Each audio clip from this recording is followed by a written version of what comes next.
Good luck. Top 4 answers are on the board. Imagine, sa loob ng refrigerator, name something na galing sa cow o baka. Sasa? Gatas. Gatas! Eto na yon. Gatas. Okay. Meron pang isa. Sa loob ng ref, something na galing sa cow o baka, Harry. Karne. Fresh meat, ha? Okay, nandiyan ba ang fresh meat? Uy!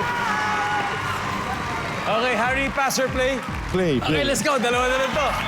Dalawa na lang. Isa. Dalawa na lang. Sa loob ng ref, ha? Something na galing sa cow o baka. Paborito to ng anak ko. Queso. Yes. Cheese. Nandiyan ba ang cheese?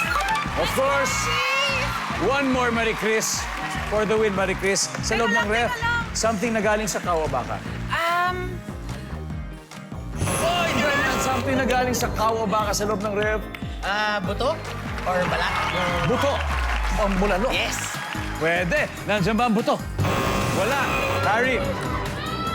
Usap-usap na kayo. Mag-usap na kayo. Harry, sa loob ng ref, something na galing sa cow o baka.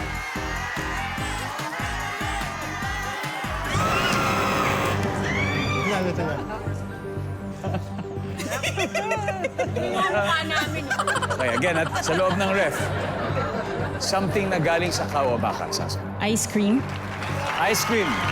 Baka flavor. Pwede yan. Baka flavor. Nilaga flavor, nilaga flavor. Mas, sa loob ng ref, something na galing sa cow o baka. Sinigang na baka! Gang na baka. Okay? Butter.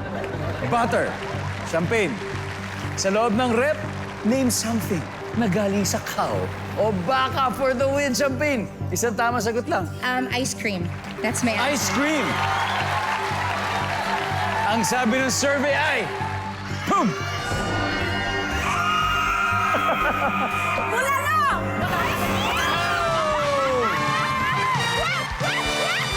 Okay, tignan natin number 3.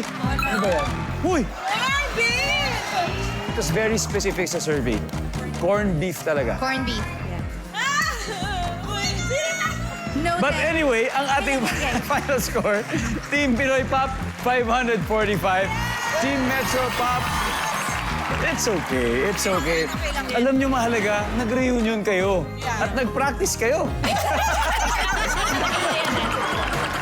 Anyway, I hope you had fun. Nevertheless. Sean, thank you so much for having us. Sobra. Thank you so Thank you. much. Maraming Family salamat. Feud family. Thank you. May 50,000 po kayo from Family Feud. Maraming salamat. Salamat. Raz, thank you for the makeup. And